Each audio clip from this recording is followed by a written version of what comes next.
अभी हम लोग देखने वाले हैं सेफेलोस्पोरिन के ड्रग। तो सेफेलोस्पोरिन जो कि एक बीटा लैक्टम एंटीबायोटिक है। तो सेफेलोस्पोरिन में बेसिकली 4 जनरेशन होती है। फर्स्ट जनरेशन ये है, ये सेकंड जनरेशन है, थर्ड जनरेशन है, फोर्थ जनरेशन है, ये फिफ्थ जनरेशन है। तो बेसिकली हम लोग को फोर्थ और फिफ्थ पे ज़्यादा फोकस नहीं करना है, इसको हम लोग को देखने का है फर्स्ट जनरेशन, सेकंड जनरेशन और थर्ड जनरेशन की मेडिसिन। तो फर्स्ट जनरेशन में जो पेरेंटल है और ओरल। तो पेरेंटल का मतलब क्या होता है, जो हम लोग नस के थ्रू जो मेडिसिन देते हैं उसको हम लोग बोलते हैं पेरेंटल, और ओरल मतलब जो हम लोग उसको देते हैं माउथ के थ्रू जो मेडिसिन खिलाते हैं उसको। तो पेरेंटल मतलब जो नस के थ्रू जाती है, आईवी या फिर आईएम, और ओरल का मतलब क्या होता है बेसिकली कि हम लोग जो उसको मुंह से खिलाते हैं उसको।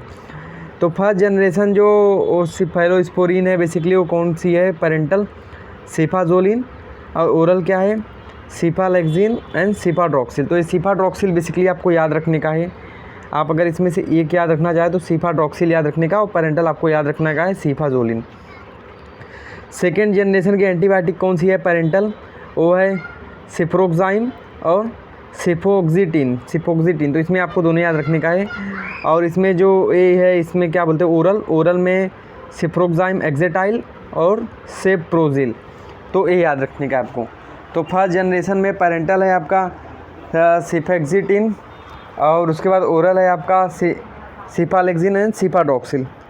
उसके बाद मैं बात करूँगा सेफाजोलिन करके, सॉरी ये सेफाजोलिन है आपका, सेफोक्सिटिन यहाँ पे है।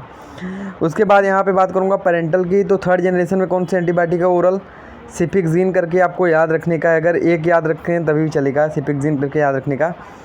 और यहाँ पे सेफोडॉक्सिन भी याद रखने का आपको। तो सेफोडॉक्सिन और सिफिक्सिन आपको याद रखने का ओरल। और यहाँ पे पेरेंटल जो हम लोग पेरेंटल रूट के थ्रू देते हैं उसमें जो याद रखने का आपको सेफ्टिजोक्सिम, उसके बाद सेफ्ट्रैक्सोन जो कि सेफ्ट्रैक्सोन बहुत ही कॉमन है, और सिपोटैक्सिम। सिपोटैक्सिन, और एक यहाँ पे नहीं दिख रहा होगा सेफपैराज़ोन। तो सेफपैराज़ोन भी आपको याद रखने का है। तो इसको एक बार मैं फिर से दिखा दे रहा हूँ आपको। हाँ, तो यहाँ पे मैं आपको लेके चलता हूँ। तो इसकी 3 जनरेशन अपनों को पढ़नी है। कौन कौन सी, इसमें पेरेंटल आपको याद रखने का है सेफाजोलिन फर्स्ट जनरेशन की सेफेलोस्पोरिन, और ओरल है इसमें सेफड्रॉक्सिल। पेरेंटल इसमें कौन सा याद रखने का आपको, इसमें सेफ्रोक्साइम याद रखने का और सेफोक्सिटिन याद रखने का। और इसमें कौन सा याद रखने का आपको, सेप्रोक्साइम एक्जेटाइल। तो सेप्रोक्साइम यहाँ पे लिखने का है, बस यहाँ पे एक्जेटाइल लगा देने का है। और इसमें पेरेंटल कौन कौन से है, सेफोपैराज़ोन, उसके बाद सेफ्ट्रैक्सोन और सेफोटैक्सिम। तो ये याद रखने का है, सेफोटैक्सिम, सेफ्ट्रैक्सोन और सेफोपैराज़ोन। तो सेफोपैराज़ोन, सेफोटैक्सिम और सेफ्ट्रैक्सोन ये पेरेंटल है। ओरल कौन कौन सी है, सिफिक्सिन याद रखने का है और सेफोडॉक्सिन याद रखने का है। तो ये हो गया। अब बेसिकली इसमें मैं मतलब आपको समझाने वाला हूँ इसका ट्रीटमेंट, इसका बेसिकली कब कब यूज करते हैं, क्या होती है ये। तो इसके लिए मैं आपको लेके चलता हूँ, थोड़ा सा इधर पे समझाना पड़ेगा इसको। तो यहाँ पे मैं आपको समझाता हूँ थोड़ा इसके बारे में।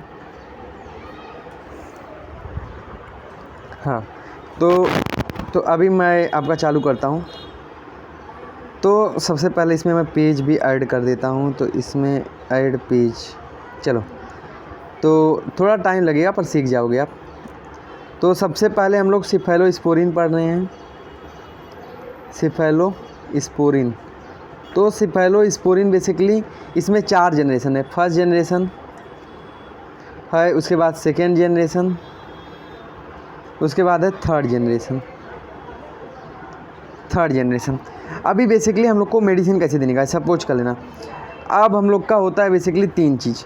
एक होता है ग्राम पॉजिटिव बैक्टीरिया, एक होता है ग्राम निगेटिव बैक्टीरिया, और एक होता है एनारोब्स। तो ग्राम पॉजिटिव, ग्राम निगेटिव, एनारोब्स इसमें भी मैं लिख देता हूँ। इसमें मैं इसे लिखता हूँ ग्राम निगेटिव, ग्राम पॉजिटिव और एनारोब्स, और इसमें भी ग्राम निगेटिव, ग्राम पॉजिटिव और एनारोब्स। अब बेसिकली देखने वाली बात क्या है, जो फर्स्ट जनरेशन की जो मेडिसिन होती है, वो जो फर्स्ट जनरेशन की मेडिसिन, जैसे पेरेंटल मैंने बताया था क्या था, पेरेंटल आपका था इसमें सबसे पहले ओरल। इसमें क्या था, इसमें ओरल था कि सेफाट्रॉक्सिल ओरल था इसमें, और पेरेंटल था, एक सेकंड मुझे भी देखना पड़ेगा, इसमें पेरेंटल कौन सा था, सेफाजोलिन। तो सेफाड्रॉक्सिल और सेफाजोलिन, तो सेफाजोलिन पेरेंटल था और सेफाड्रॉक्सिल क्या था आपका ओरल। तो जो फर्स्ट जनरेशन है वो ज़्यादा तक मारती है ग्राम पॉजिटिव बैक्टीरिया को, फिर ग्राम निगेटिव को, फिर एनारोब्स को। मतलब ये प्रीडोमिनेंटली सबसे ज़्यादा किसको मारती है? ग्राम पॉजिटिव बैक्टीरिया को। मतलब अभी मैं आपको बताता हूँ और आपको अभी बताता हूँ, टेंशन मत लो। तो ये ग्राम पॉजिटिव बैक्टीरिया को सबसे ज़्यादा मारती है, फिर ग्राम निगेटिव को और एनारोब्स को। तो सबसे ज़्यादा इफेक्टिव काम करती है ग्राम निगेटिव इन्फेक्शन में। उसके बाद ग्राम पॉजिटिव बैक्टीरिया की बात करूँ, सेकंड जनरेशन की बात करूँ, तो यहाँ पे पॉजिटिव रहेगा, तो सेकंड जनरेशन वाली सबसे ज़्यादा मारती है ग्राम निगेटिव को, फिर ग्राम पॉजिटिव को, फिर एनारोब्स को। मतलब ये बहुत ज़्यादा इफेक्टिव है ग्राम निगेटिव को। तो ग्राम निगेटिव को सबसे बेटर मारती है सेकंड जनरेशन वाली। और थर्ड जनरेशन की जो है वो भी ग्राम निगेटिव को सबसे ज़्यादा किल करती है, फिर ग्राम पॉजिटिव को, फिर एनारोब्स को मारती है थर्ड जनरेशन वाली। सेकंड जनरेशन में जैसे मैंने आपको बताया था कौन कौन सी मेडिसिन आती है। ओरल आपका कौन सा? सेफ्ट्रैक्सोन है, एक्जेटाइल। और यहाँ पे ओरल पेरेंटल कौन था? सेफ्ट्रैक्सोन। और कौन सा था? सेफोक्सिटिन, ये आपका था। और उसके बाद थर्ड जनरेशन मैंने आपको बताया सेफिक्सिन था। उसके बाद सेफोडॉक्सिन था, ये ओरल था आपका। और पेरेंटल आपका कौन कौन सा था? पेरेंटल मैंने बताया था आपका सेफोपैराजोन। और सेफोपैराजोन के बाद आपका था सेफ्ट्रैक्सोन क्या था? सेफोक्सिटिन नहीं था, एक सेकंड देखने देने, एक सेकंड। ये सेफाजोलिन क्या ये था? सेफोक्सिटिन तो इसमें था सेकंड, इसमें क्या था? सेफोटैक्सिम। तो हो जाता है गलती, तो सेफोटैक्सिम करके था ऐसा। तो एक बार मैं आपको फिर से बता रहा हूँ, फर्स्ट जनरेशन में कौन सी? फर्स्ट जनरेशन से सेफेलोस्पोरिन में पेरेंटल कौन सी थी? सेफाजोलिन। ओरल कौन सा याद रखने का आपको? सेफाड्रॉक्सिल। और सेकेंड जनरेशन में आपको कौन सा याद रखने का? ओरल सेप्रोक्साइम एक्जेटाइल। तो सेप्रोक्साइम एक्जेटाइल आपको याद रखने का है। और उसके बाद ओरल आपका कौन सा था? ओरल सेप्रोक्साइम एक्जेटाइल था। पेरेंटल आपका कौन सा था? पेरेंटल आपका था सेप्रोक्साइम। और कौन सा था? सेफिक्सिटिन।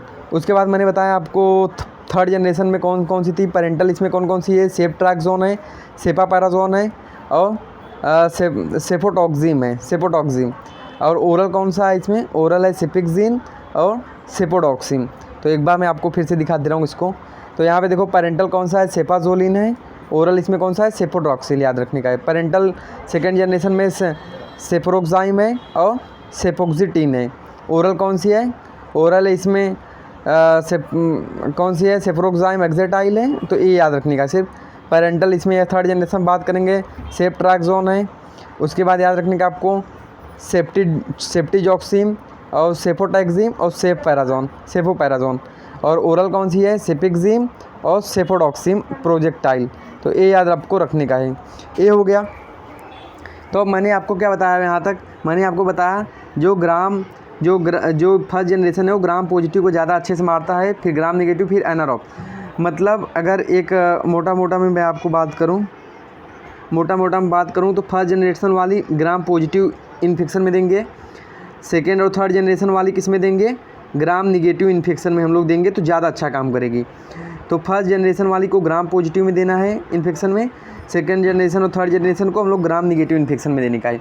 अब आप बोलोगे कि कैसे पता चलेगा कि मरीज को ग्राम पॉजिटिव इन्फेक्शन है या फिर ग्राम निगेटिव इन्फेक्शन है?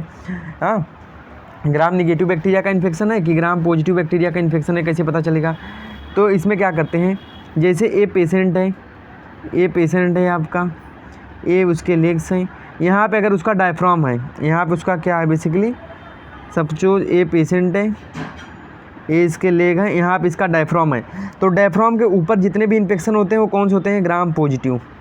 कौन से होते हैं? Gram positive. डायफ्राम के नीचे जो जहाँ पे कैविटी होती है, तो कैविटी में बेसिकली ग्राम निगेटिव बैक्टीरिया पाए जाते हैं, और ऊपर कौन से होते हैं? Gram positive. मतलब डायफ्राम के ऊपर जितने भी इन्फेक्शन हो गए, जितने भी इन्फेक्शन से मेरा मतलब क्या है?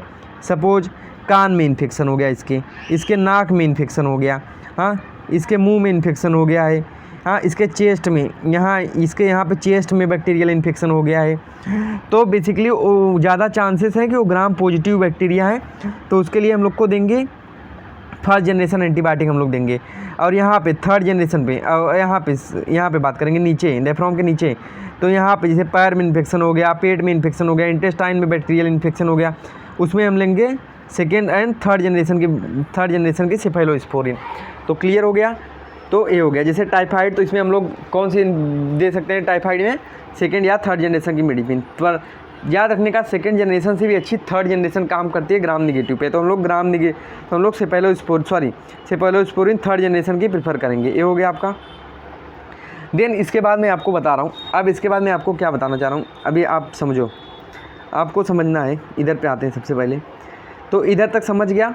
जैसे मैंने बोला मुझे खांसी हो रही, तो खांसी में आप कौन सा सिरप लिख को दे सकते हो सर, सेफ्ड्रॉक्सिल सिरप लिख के दे सकते हो, क्योंकि खांसी ग्राम पॉजिटिव इन्फेक्शन से है। उसके बाद मैंने बोल दिया मुझे यूटीआई हुआ है, तो यूटीआई में अगर पेशेंट को इंजेक्शन लगाना है तो सेफ्ट्रैक्सोन लगा दो। कहाँ गया सेफ्ट्रैक्सोन इंजेक्शन लगा दो। अगर ओरल टैबलेट चलानी है तो सेफेक्सिम लगा दो। सेफेक्सिम अगर नहीं अवेलेबल है आपके पास तो सेफोडॉक्सिम प्रोजेक्टाइल आप ओरल उसको एंटीबायोटिक दे दो। समझ गया। तो ये यूटीआई में हम लोग देखते, क्योंकि यूटीआई बेसिकली कैसे होता है, ग्राम नेगेटिव बैक्टीरिया से, जो कि इकोलाई है।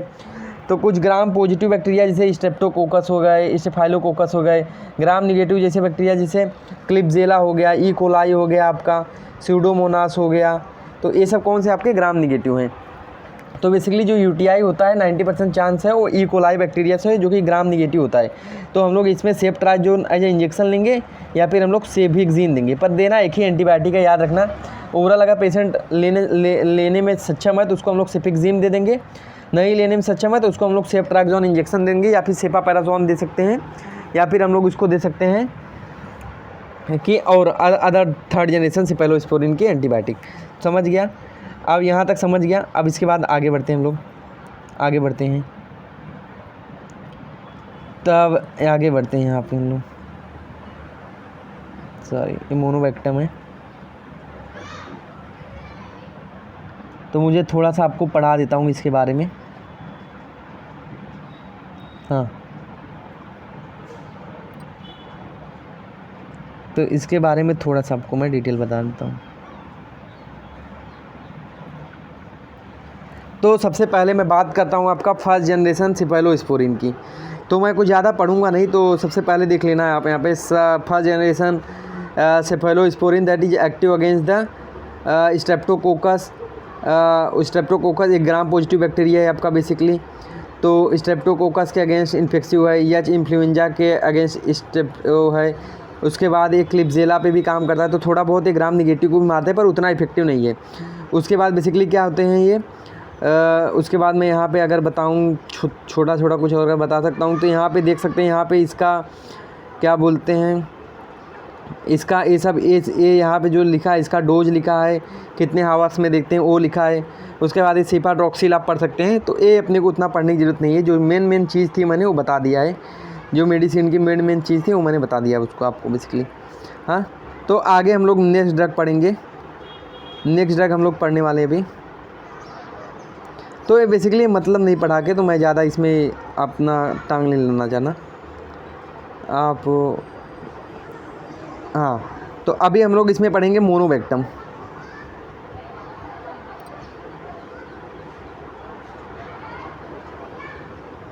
तो हम लोग थोड़ा मोनोबैक्टम पढ़ लेते हैं।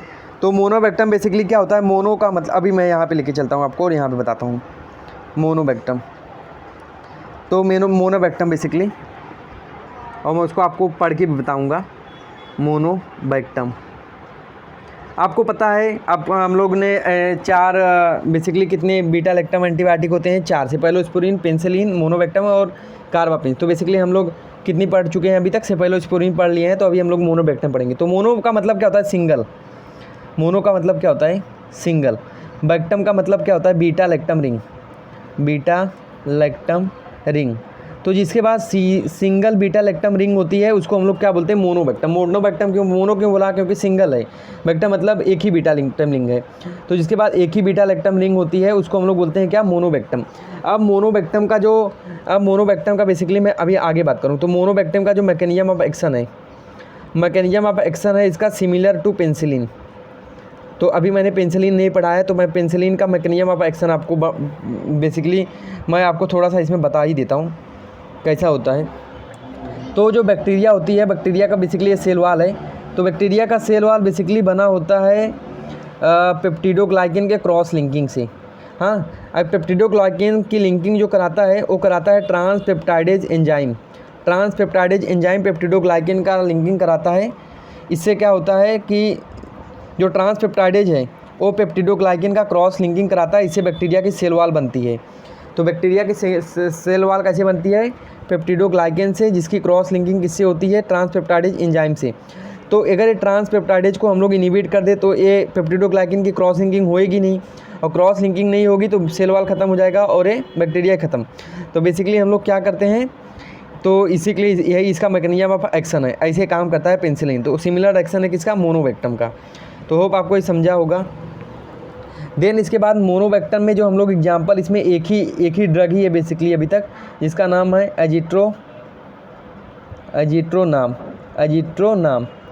एजिट्रोनाम करके ड्रग है, वो बेसिकली ये एग्जांपल है मोनोवेक्टम का।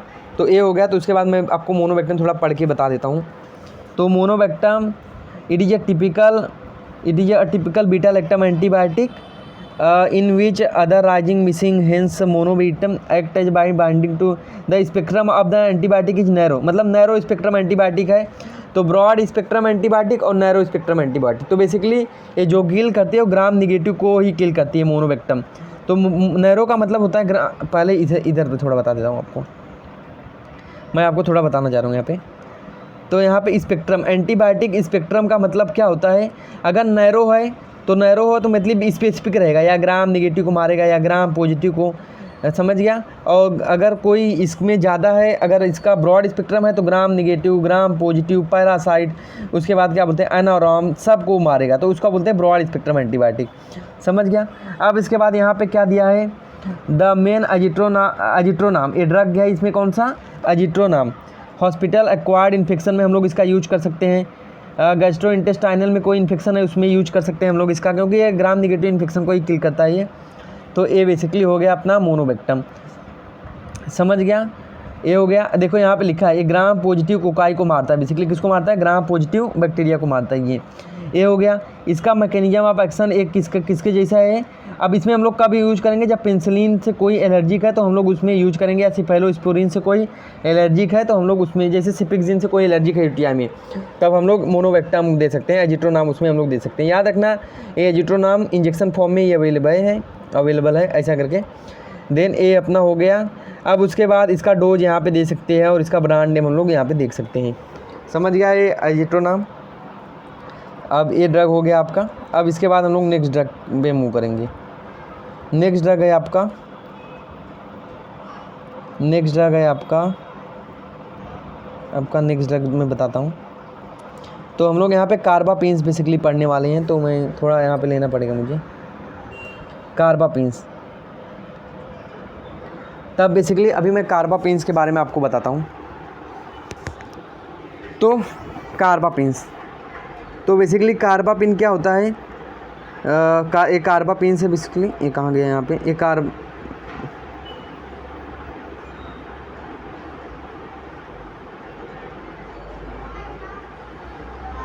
हाँ, तो एक कार्बापेन्स है आपका। तो कार्बापेन्स में जो ड्रग हम लोग को पढ़ना है बेसिकली, वो ज़्यादा तक जो हम लोग को ड्रग याद रखने का है, एक ड्रग याद रखने का हम लोग को इमीपिनिम, और एक ड्रग याद रखने का है मेरोपिनिम। तो मेरोपिनिम और इमीपिनिम के बारे में हम लोग बेसिकली थोड़ा इसमें पढ़ेंगे। तो इमीपिनिम, तो कार्बापेन बेसिकली ये भी बीटा लैक्टम एंटीबायोटिक है, जिसके बाद बीटा लैक्टम रिंग होती है। इसका भी mechanism of action basically penicillin के जैसा ही है। तो इसका बेसिकली क्या बताया गया है? Carbapenems derive of thienamycin. Imipenem is the first member of this class and extremely potent broad spectrum antibiotic. तो बेसिकली ब्रॉड स्पेक्ट्रम एंटीबायोटिक है बेसिकली। तो ये gram positive, gram negative bacteria सबको ये कवर करता है, एनारोब्स को भी कवर करता है। उसके बाद ये हो गया। और इसके बाद it resistant to beta lactamase. तो बीटा लैक्टमेज क्या होता है? बैक्टीरिया को एंजाइम निकालता है जो कि जो बीटा लैक्टम रिंग है उसको मारता है, उसको हम लोग बोलते हैं बीटा लैक्टमेज। तो उसी बीटा लैक्टमेज को किल करने के लिए जो बीटा लैक्टमेज एंजाइम, उससे रेजिस्टेंस कौन सी है आपका? इमीपिनिम एंटीबायोटिक। ये हो गया। उसके बाद यहाँ पे बताया गया है imipenem is hydrolyse by the enzyme dihydropeptidase which is located on brush border renal tubular epithelium cell. तो इसका मतलब मैं थोड़ा बता देता हूँ। तो इसमें हम लोग को ज़्यादा पढ़ना नहीं, जो इम्पोर्टेंट है वो मैं आपको बता रहा हूँ। तो इमीपिनिम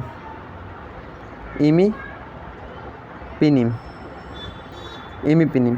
तो इमिपिनिम तो बेसिकली ब्रॉड स्पेक्ट्रम एंटीबायोटिक है, कार्बापेन्स की ब्रॉड स्पेक्ट्रम एंटीबायोटिक है। अब बेसिकली क्या होता है, जो ए इमिपिनिम है, जो ए इमिपिनिम है वो क्या होता है, वो हाइड्रोलाइज होता है, वो हाइड्रोलाइज हो जाता है किडनी में, इन किडनी में वो क्या होता है, हाइड्रोलाइज हो जाता है।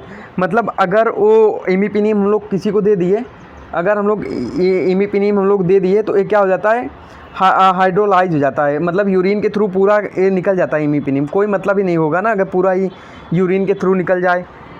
तो इसमें हम लोग एक कैसे होता है, किडनी में डाईहाइड्रोपेप्टाइडेज नाम का एक एंजाइम होता है जो इसको हाइड्रोलाइज कर देता है इमिपिनिम को किडनी में। तो हाइड्रोलाइज कर देगा तो वो यूरिन के थ्रू निकल जाएगा। मतलब डाईहाइड्रोपेप्टाइडेज एंजाइम जो कि किडनी में है वो इमिपिनिम को हाइड्रोलाइज कर देता है, ख़राब कर देता है और यूरिन के रास्ते से निकाल देता है। इसी के लिए जब भी इमिपिनिम देते हैं तो इसमें हम लोग यूज करते हैं सिलेस्टेटिन। तो सिलेस्टेटिन हम लोग एक ड्रग है सिलेस्टेटिन, उसको हम लोग अगर किसी पेशेंट को इमिपिनिम दे रहे हैं तो हमेशा देखेंगे तो उसमें सिलेस्टेटिन रहेगा ही रहेगा, उसमें सिलेस्टेटिन रहेगा ही रहेगा सिलेस्टेटिन। तो सिलेस्टेटिन क्या करता है, ये डाईहाइड्रोपेप्टाइडेज एंजाइम को इनहिबिट करता है। जो डाईहाइड्रोपेप्टाइडेज एंजाइम है इसको इनहिबिट करता है। अगर इसको इनहिबिट कर दिया तो जो इमिपिनिम का हाइड्रोलाइज हो रहा था डाईपेप्टाइडेज एंजाइम के थ्रू वो नहीं हो पाएगा और इमिपिनिम ब्लड पे जाके अपना एक्शन करेगा। समझ गया मरीज में। तो ये हो गया अपना। तो इसी के लिए अगर हम लोग को इमिपिनिम देना हो तो इमिपिनिम के साथ हमेशा क्या ऐड करते हैं, सिलेस्टेटिन हमेशा इमिपिनिम के साथ हम लोग ऐड करते हैं। सेकेंड इसकी ड्रग बताऊं और इसके बाद इसकी मैं और ड्रग अगर बताऊं तो ये सबसे ज़्यादा इंपॉर्टेंट था याद रखने का। जैसे आपका मेरोपिनिम हो गया, उसके बाद आपका डोरीपिनिम हो गया, एरोपिनिम हो गया, इट्रापिनिम हो गया। इसके साथ हम लोग सिलेस्टेटिन नहीं यूज करते, इन लोग के साथ सिलेस्टेटिन नहीं यूज करते हैं क्योंकि इसका हाइड्रोलाइज किडनी के थ्रू जो डाईहाइड्रोपेप्टाइडेज एंजाइम है वो नहीं करता। तो सिर्फ इमिपिनिम के साथ हम लोग को ऐड करने का है। तो इमिपिनिम जो ड्रग है, सिर्फ इमिपिनिम जो ड्रग है उसके साथ हम लोग को ऐड करने का है सिलेस्टेटिन, और बाकी कार्बापेन्स की जो मेडिसिन है उसके साथ हम लोग को सिलेस्टेटिन नहीं यूज करने का है, ध्यान रखने का ये बात। तो ये हो गया आपका कार्बापेन्स। तो होप आपको यार पूरा वीडियो समझ में आया होगा। तो अगर आपको ये वीडियो समझ में आया तो प्लीज़ एक लाइक करने का। Thank you so much. मिलते हैं नेक्स्ट लेक्चर में।